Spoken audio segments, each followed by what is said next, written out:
Ang DA ba walang capability to construct farm-to-market roads? Mr. Chair, actually, kung ang kalye lang pag-uusapan, madaling gawin yan.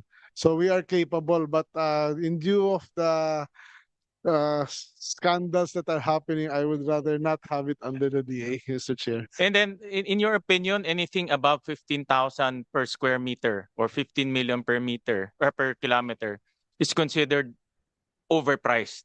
Yes, Mr. Chair. Kasi tinitignan namin yung ibang mga gawa. Like in 2024, ito, flash slide 22. Tinignan namin yung mga projects in different areas and that tilinista namin yung top 10. Tawag namin extremely overpriced FMRs. Like for example, concreting of Barangay San Roque in Tacloban City, 348,000 per square meter. Per meter. Concreting of Barangay Lagyo in Camarines Sur, 263 per meter. Concreting of Barangay Ubihan, saan ba ito? Maykawayan City, 193,000 per meter. So, hindi lang to extremely overpriced, extremely overpriced, Secretary. Based on sa nakikita ko na pinapakita niyo, Mr. Chair, medyo shocking. But I guess siguro magandang itanong dyan, Mr. Chair, is yung ating bagong Secretary ng DPWH na matulungan tayo na mahimay ito. Mr. Chair. Hindi niyo ho na sa DA kasi itong mga farm to market roads are part of your agriculture agenda. 'Di ba? Kasali nga doon yung 16 billion. Hindi niyo ba na-detect na mayroong ganitong grabing overpricing? Kasi kung 15,000 nga sa inyong opinion is overpriced na, ito 348,000 per meter.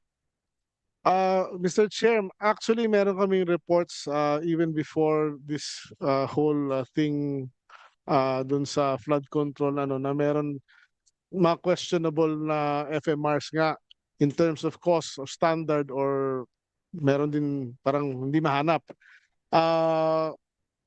Technically, sa lahat ng na-flag namin, hindi pumirma ang DA, RAED namin. Pinirmahan niyo. Hindi ko I would have to Paki-double check na lang and submit to us. double check. Kasi Pero for binubulong sa akin me, ngayon, Mr. Chair, hindi namin ito pinirma. for me, obvious sign of corruption na ito eh. Paano ka magkakaroon 15,000 ang benchmark? Mataas na nga yun. Considered na malambot na yung lupa. Ito, 348,000 per meter. Na ang nag-construct is DPWH but ang end user is DA. Yeah, medyo may problema talaga. Base sa information I got just now, hindi kami hindi DA nag-concurrent sa mga projects na yan. Ito hindi nyo inano ito. And then we also looked at yeah, go ahead. How does that work? Hindi kayo nag-concur? Ibig sabihin, binaypass kayo at tinuloy? Ganun ba yun?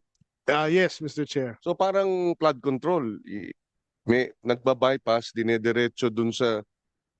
Galing itong mga projects na ito. Diba, I would assume kayo ang nagbibigay ng list ng gagawin sa kanila. So yung listahan ng FMR galing sa inyo yun. Yes, we have a roadmap under naka-software siya ng APMI software. So nandun yun. So we have to validate if it's really... Ito ba nandoon sa... I'm not sure lang, Mr. Chair. I don't have the actual list with me. Paki-validate na lang. And then, tinignan din ho namin yung mga areas na merong cost overshoot. Slide 12. Ito yung mga areas, Region 5, Region 8, Region 5, of course, that's the number one overshoot. 1.1 billion ang cost overshoot. Region 7, Region 8, 500 million ang overshoot, and Region 3, 300 million overshoot, and it goes on. No, so and then tinignan namin rin yung projects nung 2023, slide 11. Majority of the projects nasa Region 5 and Region 8. Region 5, Bicol ba yan? Bicol region and Region Region- 8, ano? Sa amin po yun. Tacloban? Tacloban region. Okay, kilala po na yun. And then in 2024 next, ganun rin slide 10. Region 5 and Region 8 ang top notchers. No? And then tinignan din namin kung sino yung mga nakakakuha ng kontrata in 2024. And ito pinadala nyo ho to galing galing to sa DPWH. Slide 13. Three of which nasa top 15 yung pinangalanan ni Presidente na top 15 contractors na nakakuha ng 20% ng total flood control projects. No, yung tatlo doon nasa top 15. Obviously, Hi-Tone, ito yung construction company na connected kay Saldico. So tingin ko hindi naman coincidental na ang pinakamalaking nakakakuha ng FMR is Region 5. Tapos pangatlong pinaka maraming nakuhang kontrata is connected kay Saldico. Tingin ko hindi ho coincidental ho yun. No? Nare-review ba ho to ng Department of Agriculture? Kasi end user ho kayo. That's my point. Kayo, at the end of the day, kayo ang end user. Mr. Chair, itong 2023 at 2024, hindi namin budget, hindi kami yan. Pumasok ho ako ng November 2023. So yung 2024 budget tapos na yung BICAM. So yung 2025 lang yung amin actually. So itong mga naman nanalo na to, ang bidding process is DPWH and lahat.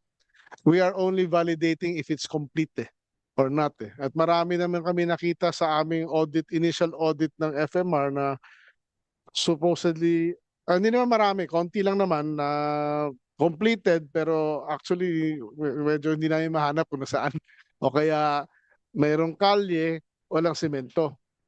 So, yun ay nireport na namin sa DPWH kay Sec Vince at he's now doing a deeper dive dun sa kanyang ahensya. Secretary, obvious may overpricing. Diba? At may overpricing, sigurado ako may corruption yan.